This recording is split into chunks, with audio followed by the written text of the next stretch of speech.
Hello friends, स्वागत है आप सभी का खुशबू एकेडमी में।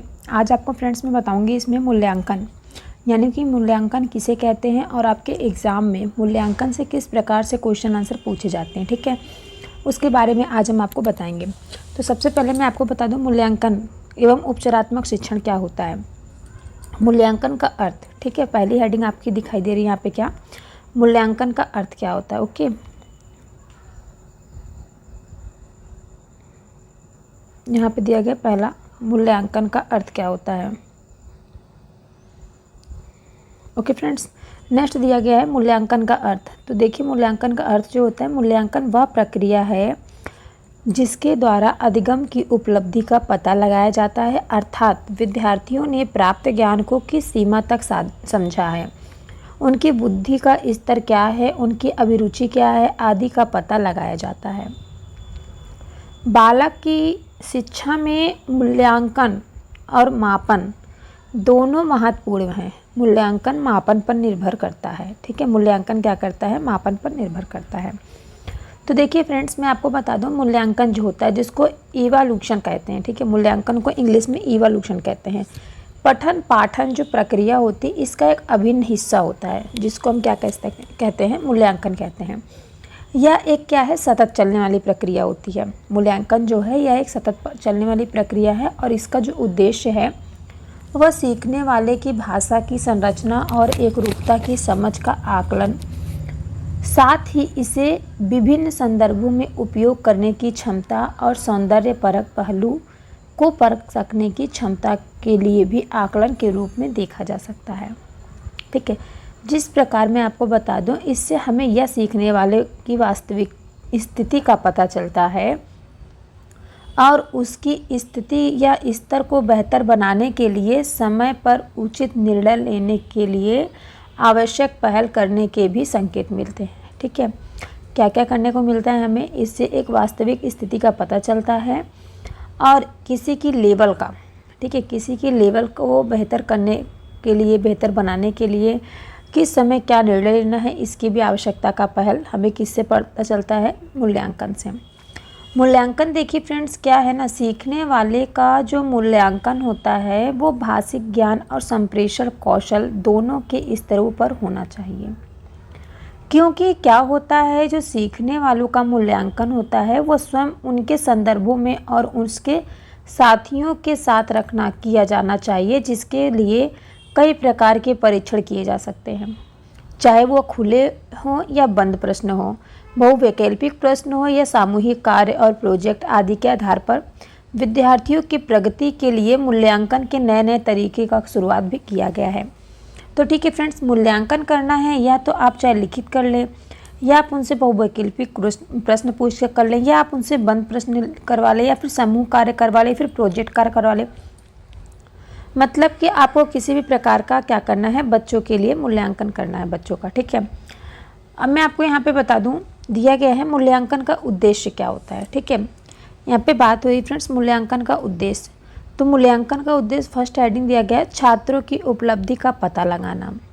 छात्रों की उपलब्धि का पता लगाना। नेक्स्ट दिया गया है छात्रों के विकास को निरंतर गति देना। थर्ड कह रहा है कि छात्रों के योग्यता, कुशलताओं, रुचियों आदि का पता लगाना। एंड फोर्थ कह रहा है छात्रों का वर्गीकरण करना। तो देखिए फ्रेंड्स, विद्यार्थियों के जो भाषाई कौशल की प्रगति का आकलन करना, उनकी जो भाषा की कौशल है उसमें कितनी प्रगति हुई है उसका आकलन करना क्या कहलाता है, मूल्यांकन कहलाता है। नेक्स्ट दूसरा पॉइंट मैं आपको बता दूं, विद्यार्थियों का जो सतत मूल्यांकन करके भाषा शिक्षण में आने वाली कठिनाइयों को दूर करना। ठीक है, बच्चों के जो मूल्यांकन में किस प्रकार की कठिनाई आ रही है उसको दूर करना। विद्यार्थियों की रचनात्मकता और सृजनात्मकता का विकास करना। ठीक है, बच्चों के क्रिएटिविटी का और उनके अंदर जो कार्य करने की क्षमता है, रचना का, उसका विकास करना। छात्रों की योग्यताओं, कुशलताओं, रुचियों आदि का पता लगाना और उनके अनुसार उनको शिक्षण विधियों को अपनाना। ठीक है, जो बच्चों को अध्ययन कराया जा रहा है, अध्ययन और अध्यापन को प्रभावशाली बनाना ताकि छात्रों को सीखने हेतु जो उपचारात्मक व्यवस्था प्रदान करना है वो उचित हो सके। नेक्स्ट कह रहा है मूल्यांकन जो है वो प्रक्रिया द्वारा अध्यापक विद्यार्थी के भाषाई कौशल में दक्ष होने या न होने का आकलन करता है। ठीक है, इसके बाद चलिए नेक्स्ट देखते हैं क्या कह रहा है। नेक्स्ट देखिए, कह रहा है छात्रों की कठिनाइयों, विफलताओं और सफलताओं का पता लगाना। नेक्स्ट कह रहा है छात्रों के सीखने हेतु उपचारात्मक व्यवस्था प्रदान करना। नेक्स्ट कह रहा है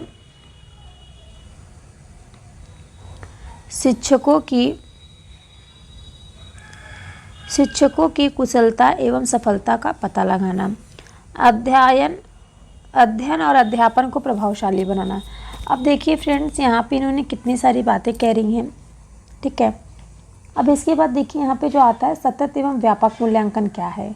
तो देखिए मूल्यांकन जो है, मैं आपको बता दूं, देखिए मूल्यांकन जो है, मूल्यांकन एक ऐसी प्रक्रिया है जिसके दौरान क्या होता है, शिक्षण अधिगम प्रक्रिया के दौरान छात्र द्वारा ग्रहण किया गया जो ज्ञान का पता चलता है कि बच्चों ने कितना ज्ञान का अर्जन किया है, कितना ज्ञान उनको अर्जित हुआ, कितना उन्होंने ज्ञान मिला उनको। अध्यापक जो है वो मूल्यांकन प्रक्रिया से स्वयं द्वारा विद्यार्थियों के लिए निर्धारित किए गए लक्ष्यों के प्राप्त होने या न होने को भी जांच सकता है कि जितना मैंने बच्चों को बताया है उससे बच्चों को लक्ष्य जो है वो प्राप्त हो सकता है या नहीं। ये किसके द्वारा निश्चित किया जा सकता है, उसके मूल्यांकन के द्वारा। नेक्स्ट कह रहा मूल्यांकन प्रक्रिया द्वारा शिक्षक विद्यार्थियों को पढ़ाने के लिए अपनाई गई शिक्षण विधियों का मूल्यांकन कर सकता है। नेक्स्ट कह रहा है जो मूल्यांकन होता है, मूल्यांकन प्रक्रिया द्वारा अध्यापक विद्यार्थियों की बुद्धि लब्धि का मूल्यांकन कर सकता है। नेक्स्ट कह रहा है सतत मूल्यांकन से विद्यार्थी की प्रगति की सीमा और स्तर के निर्धारण में नियमित सहायता मिलती है। नेक्स्ट कह रहा है कि सतत मूल्यांकन से विद्यार्थियों की कमजोरियों का निदान किया जा सकता है और इसकी सहायता से शिक्षक जो है वो प्रत्येक विद्यार्थियों की विशिष्टताओं, कमजोरियों और उसकी आवश्यकताओं का पता लगा सकता है। ठीक है, तो आप सभी को भाषा शिक्षण में मूल्यांकन की क्या आवश्यकता होती है, क्या महत्वता होती है, क्या उद्देश्य होता है, आई होप आपको ये समझ में आ गया होगा। ठीक है, अब अगर मैं मानती हूँ अगर आपको इससे एग्ज़ाम में क्वेश्चन आंसर मिल जाएगा तो शायद आप कर लें। ठीक है, तो चलिए इसके बाद हम बात करते हैं सतत एवं व्यापक मूल्यांकन क्या होता है। तो यहाँ पे कह रहे हैं कि जो मूल्यांकन है, मूल्यांकन अध्यापन एवं अधिगम प्रक्रिया का एक अभिन्न अंग है।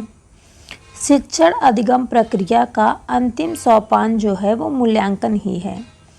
सीबीएसई ने अध्ययन और अध्यापन के मूल्यांकन हेतु सतत एवं व्यापक मूल्यांकन की अनुशंसा की है।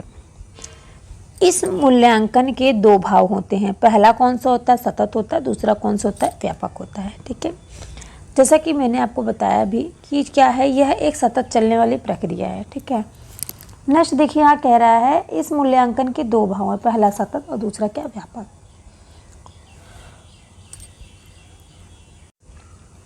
अब यहाँ पे कहा जा रहा है सतत मतलब क्या होता है, लगातार। ओके, सतत मतलब क्या होता है, लगातार, जबकि व्यापक मतलब क्या होता है, फैला हुआ या फिर विस्तृत। सोपान क्या होता है, चरण यानी कि स्टेप होता है। अनुशंसा मतलब क्या होता है, सिफारिश। ठीक है, जो भी वर्ड आपको डिफिकल्ट लग रहा है मैंने यहाँ पे देखिए लिख रखा है।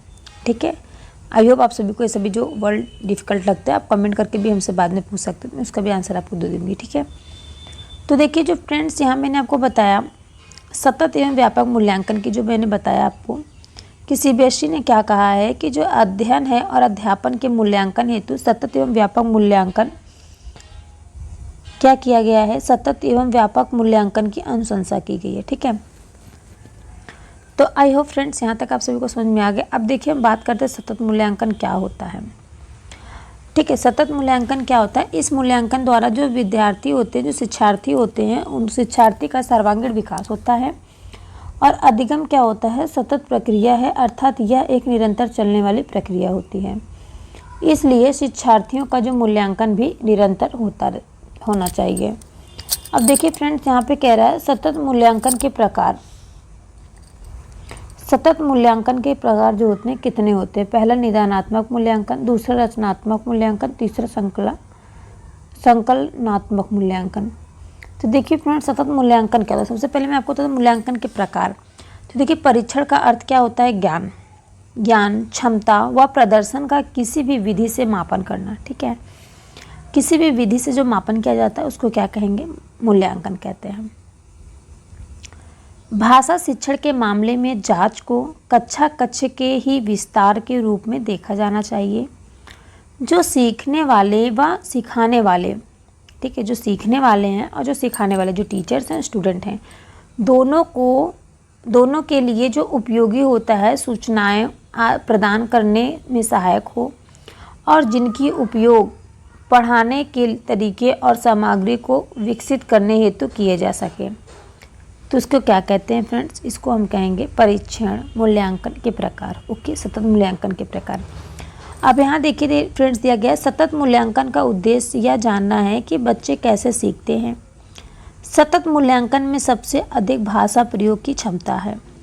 नेक्स्ट कह रहा है सतत का अर्थ होता है निर्धारण की नियमितता, इकाई, यूनिट, परीक्षण, आवृत्ति, अधिगम के अंतराल का निदान, संस्थाओं,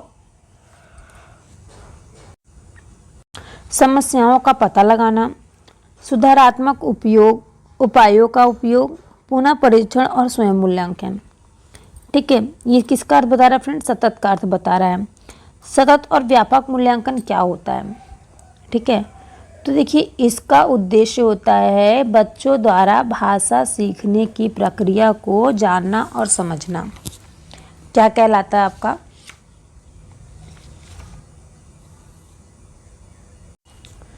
तो देखिए फ्रेंड्स, जानना और समझना क्या कहलाता है? सतत मूल्यांकन कहलाता है। ठीक है, देखिए अब मैं आपको बता दूं सतत और व्यापक मूल्यांकन क्या होता है। तो देखिए आज अगर हम बात करें, आज जो है हमारे समक्ष पारंपरिक परीक्षा प्रणाली और मूल्यांकन पद्धति दोनों बदलने की चुनौती उभर कर आई है।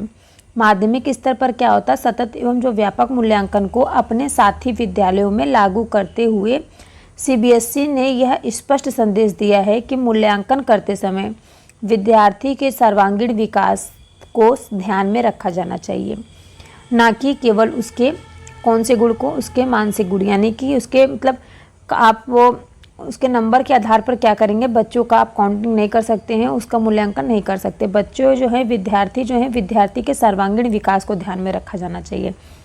अधिगम क्या? अधिगम एक सतत प्रक्रिया है, इसलिए मूल्यांकन भी क्या होगी? सतत होनी चाहिए। मूल्यांकन जो है फ्रेंड्स, मूल्यांकन अध्यापन एवं अधिगम की प्रक्रिया का एक समान अभिन्न अंग है। अगर हम बात करें सतत एवं जो व्यापक मूल्यांकन में मूल रूप से विद्यार्थी के ज्ञान की परीक्षा के स्थान पर उसके अधिगम की प्रक्रिया को मूल्यांकन के लिए चुना गया है। अब देखिए फ्रेंड्स, अगर हम बात करें सतत और व्यापक मूल्यांकन यानी continuous and compressive evolution, CCE का अर्थ होता है छात्रों के विद्यालय आधारित मूल्यांकन की प्रणाली से है, जिसमें क्या होता है, जिसमें छात्रों के विकास के सभी पक्ष शामिल होते हैं। यहाँ हम बात कर सकते हैं, यहाँ जो है एक बच्चे की विकास प्रक्रिया है जिसमें दोहरे उद्देश्य पर बल दिया जाता है। ये उद्देश्य एक और मूल्यांकन में निरंतरता और व्यापक रूप से सीखने के मूल्यांकन पर तथा दूसरी ओर व्यवहार के परिणामों पर आधारित है। यहाँ निरंतरता का अर्थ इस पर बल देना है कि छात्रों की वृद्धि और विकास के अभिज्ञात पक्षों का मूल्यांकन एक बार के कार्यक्रमों के बजाय एक निरंतर प्रक्रिया है, जिसे क्या कहते हैं, जिसे संपूर्ण अध्यापन अधिगम प्रक्रिया में निर्मित किया गया है। और हम यह भी कह सकते हैं कि यह शैक्षिक सत्रों की पूरी अवधि में फैली हुई है। इसका अर्थ होता है मूल्यांकन की नियमितता, अधिगम अंतरालों का निदान करना, सुधारात्मक उपयोग का उपयोग करना, स्वयं मूल्यांकन के लिए अध्यापकों और छात्रों के साक्ष्य का फीडबैक अर्थात प्रतिपुष्टि प्रदान करना। ठीक है, अगर हम दूसरा पद अगर हम बात करें व्यापक, ये तो मैंने आपको सतत बता दिया। अब हम बात करेंगे अगर व्यापक की। व्यापक क्या होता है? तो व्यापक का अर्थ होता है शैक्षिक और साशैक्षिक पक्षों को शामिल करते हुए छात्रों की वृद्धि और विकास को परखने की योजना। जैसे कि ये जो क्षमताएं होती हैं, मनोवृत्तियां और सोच अपने आप को लिखित शब्दों के अलावा अन्य रूपों में प्रकट करती है। इसलिए यह पद जो है अनेक साधनों और तकनीकों के अनुप्रयोग को संदर्भ करता है। परीक्षणकारी और गैर परीक्षणकारी दोनों हो सकते हैं। यह सीखने के क्षेत्रों में छात्रों के विकास के मूल्यांकन पर लक्षित है, जैसे ज्ञान, समझ, व्याख्या, अनुप्रयोग, विश्लेषण, मूल्यांकन एवं सृजनात्मकता। ठीक है, तो देखिए फ्रेंड्स, जैसा मैंने आपको यहाँ बताया है कि सतत और यहाँ एक मिनट सॉरी फ्रेंड्स, देखिए यहाँ पे मैंने बताया ना, सतत एवं मूल्यांकन के प्रकार कितने होते हैं। ठीक है, इसके पहले मैंने आपको क्या बताया, सतत मूल्यांकन बताया। सॉरी फ्रेंड्स, इसके पहले देखिए यहाँ पे सतत एवं व्यापक मूल्यांकन मैंने आपको बताया। ठीक, अब यहाँ में हम लोग आ गए हैं जांच एवं परीक्षण पे। तो देखिए सतत एवं व्यापक मूल्यांकन जो होता है, इसमें सामाजिक उपयोगिता, वांछनीयता या एक कार्यक्रम की प्रभावशीलता का निर्धारण करना और छात्र सीखने की प्रक्रिया तथा सिखाने के परिवेश के बारे में उपयुक्त निर्णय लेना। ठीक है, ये आपका क्या कहलाता है, सतत एवं व्यापक मूल्यांकन यहाँ पे आपका खत्म होता है। ठीक है, अब देखिए यहाँ पे बात हो रही है, आप कह रहे हैं यहाँ पे कहा जा रहा है, यहाँ पे क्या फ्रेंड्स यहाँ पे बात हो रही है निदानात्मक मूल्यांकन की। तो जिन शिक्षार्थियों ने अधिगम की प्रगति आशानुरूप नहीं होता है, ऐसे शिक्षार्थियों में अधिगम संबंधी समस्याओं का विश्लेषण करने के लिए मूल्यांकन का प्रयोग किया जाता है तथा इसके उपरांत उन्हें उपचारात्मक शिक्षण प्रदान किया जाता है। जैसे कि अब यहाँ बात हो रही निदानात्मक परीक्षण, वह परीक्षण होता है जिसके द्वारा छात्रों की समस्या का चयन किया जाता है। इस परीक्षण का जो माध्यम होता है वो बहुविकल्पीय प्रश्न होता है। जैसे कि फ्रेंड्स, निदान मतलब होता है जांच परीक्षण। ठीक है, बच्चों की जांच की जाए। ठीक है, इसको क्या बोलते हैं, निदानात्मक परीक्षण। इसके द्वारा छात्रों की जो समस्याएं होती हैं, समस्याओं का निदान यानी कि उनकी समस्याओं का जांच किया जाता है, इसलिए इसे निदानात्मक परीक्षण कहते हैं। ठीक है फ्रेंड्स, नेक्स्ट कह रहा है यह जो है औपचारिक व अनौपचारिक दोनों प्रकार से किया जा सकता है। एक शिक्षक द्वारा कारण जानना ही निदान कहलाता है। नेक्स्ट है रचनात्मकता मूल्यांकन। कौन सा फ्रेंड्स यहाँ पे आपको बताने जा रही हूँ, रचनात्मक मूल्यांकन। इसके पहले फ्रेंड्स मैंने आपको बताया ना, जांच सूची, चेकलिस्ट उसको बोलते हैं, जिसमें क्या होता है अध्यापक बालक के सभी तथ्य जैसे भाषा के प्रयोग, सामाजिकता, संवेगात्मक, खेल के दौरान व्यवहार बच्चों का कैसा है आदि को लिखते जाता है, जिसके बाद में एकत्रित कर बालक का मूल्यांकन किया जाता है। इस विधि से बालक का उचित मूल्यांकन होता है। ठीक है, अब देखिए यहाँ पे दिया है रचनात्मक मूल्यांकन। रचनात्मक मूल्यांकन क्या होता है इसके बारे में मैं आपको बताती हूँ। ठीक है, जैसे कि देखिए फ्रेंड्स, रचनात्मक मूल्यांकन जो होता है इसको कहते हैं फॉर्मेटिव इवोल्यूशन। ठीक है, क्या कहते हैं, फॉर्मेटिव इवोल्यूशन। इसका जो फीडबैक होता है वह उपलब्ध कराता है जो विद्यार्थियों को शिक्षा प्राप्ति की त्रुटियों को समझने और उन्हें दूर करने में सहायता देता है।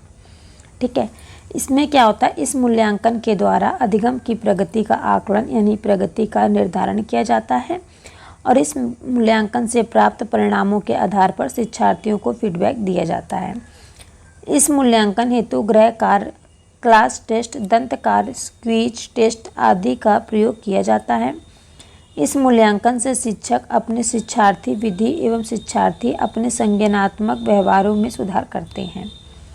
तो देखिए फ्रेंड्स, यहाँ पे जो रचनात्मक मूल्यांकन है इसको हम रूपात्मक आकलन भी कहा जाता है।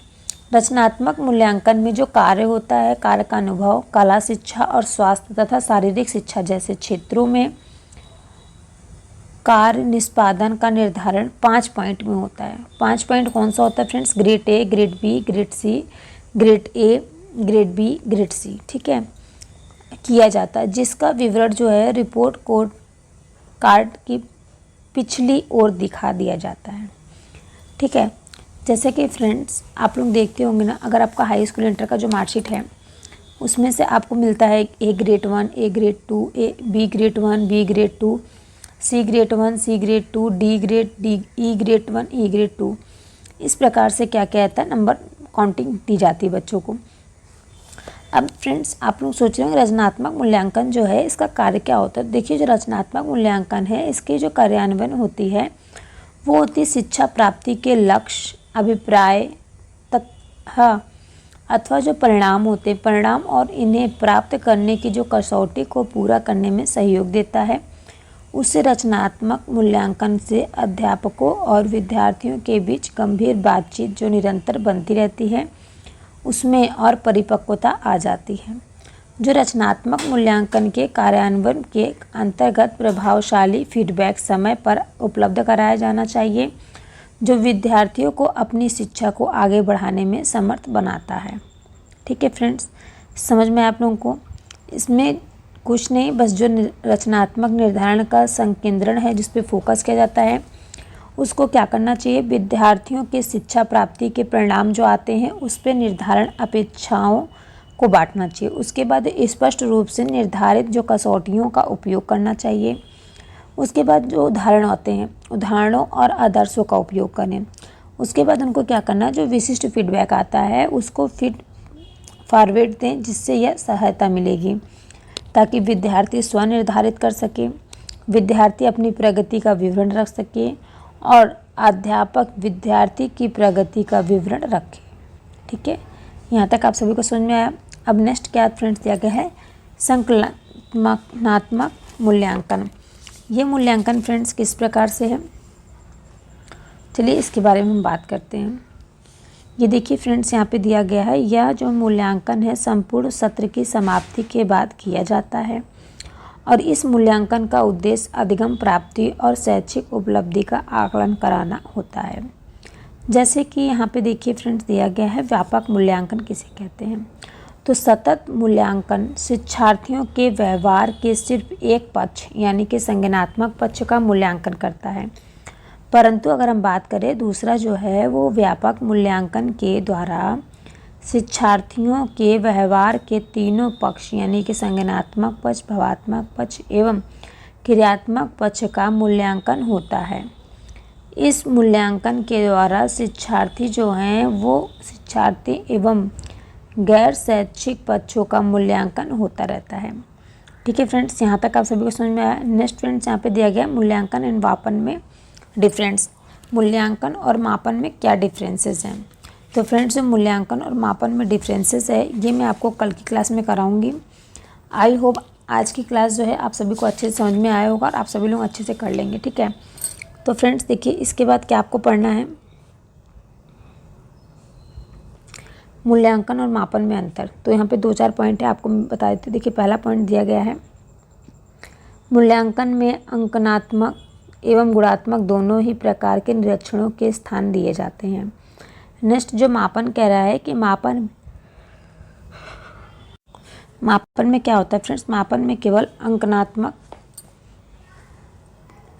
निरीक्षण को ही स्थान दिया जाता है। नेक्स्ट कह रहा है मूल्यांकन जो है वो एक निरंतर चलने वाली प्रक्रिया है, जबकि मापन क्या है किसी भी समय किया जा सकता है। मूल्यांकन में क्या होता है, वस्तु का क्या मूल्य है उत्तर दिया जाता है, जबकि मापन में वस्तु कितनी है, ठीक है, उसकी क्वांटिटी बताई जाती है। मूल्यांकन में क्वालिटी और मापन में क्वांटिटी।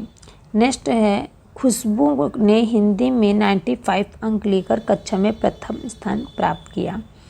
और इसमें क्या दिया गया है, पंकज ने गणित में 85 अंक प्राप्त किए। ठीक है फ्रेंड्स, तो इस प्रकार से ये क्या है आपका मापन है, ये क्या हुआ आपका मूल्यांकन है। ठीक है, और भी डिफरेंसेस हैं, जैसे देखिए यहाँ पे दिया गया है मूल्यांकन और मापन में डिफरेंसेस किस प्रकार है। तो देखिए पहला दिया गया है, मूल्यांकन का जो क्षेत्र होता है इससे छात्र के संपूर्ण व्यक्तित्व की परीक्षा की जाती है। नेक्स्ट कह रहा है मापन का जो क्षेत्र होता है वो सीमित होता है,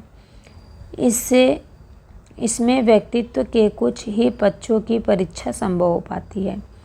नेक्स्ट कह रहा है मूल्यांकन के द्वारा तुलनात्मक अध्ययन किया जाता है। मूल्यांकन के द्वारा क्या कहता है, तुलनात्मक अध्ययन किया जाता है। नेक्स्ट कह रहा है जो मापन है, मापन के द्वारा तुलनात्मक अध्यापन संभव ही नहीं है। नेक्स्ट कह रहा है जो मूल्यांकन है वो अपने आय में लक्ष्य या फिर साध्य है, लेकिन मापन क्या कह रहा है, मापन क्या है, एक साधन मात्र है। ठीक है, नेक्स्ट कह रहा है मूल्यांकन के माध्यम से बच्चों के विषय में स्पष्ट धारणा बनाई जाती है, जबकि मापन के द्वारा क्या होता है, स्पष्ट धारणा बनाना क्या होता है, संभव नहीं होता है। नेक्स्ट कह रहा है मूल्यांकन में अधिक श्रम एवं समय की आवश्यकता होती है, जबकि मापन कह रहा है मापन में श्रम व समय की अधिक आवश्यकता नहीं होती है। नेक्स्ट कह रहा है कि मूल्यांकन का जो उद्देश्य होता है वो केंद्रित होता है, जबकि मापन का जो पाठ्य वस्तु होता है वो केंद्रित नहीं होता है। ठीक है, तो आई होप फ्रेंड्स आज की क्लास आप सभी को अच्छी लगी होगी। कमेंट करके ज़रूर बताइएगा क्लास कैसी लगी, और सभी से रिक्वेस्ट है कि चैनल को सब्सक्राइब और वीडियो को लाइक ज़रूर कर लीजिएगा। मिलते हैं हम आप सभी से नेक्स्ट क्लास में। ठीक है।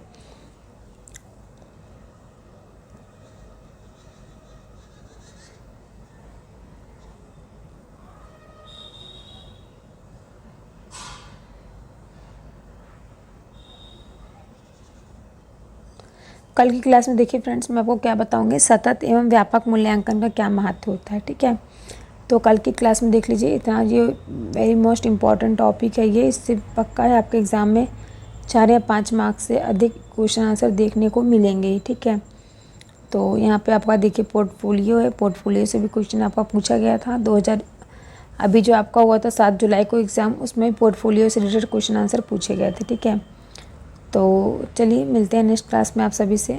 आई होप आज की क्लास आप सभी को अच्छी लगी होगी। ये तो मैं आपको पढ़ा चुकी हूँ ना, कहानी शिक्षण, कविता शिक्षण, व्याकरण शिक्षण। अगर आप लोगों को नहीं है, आप लोग क्लास अटेंड किए तो आप लोग क्लास अटेंड कर लीजिएगा। यूट्यूब पर मैंने क्लास डाल रखी है। ठीक है।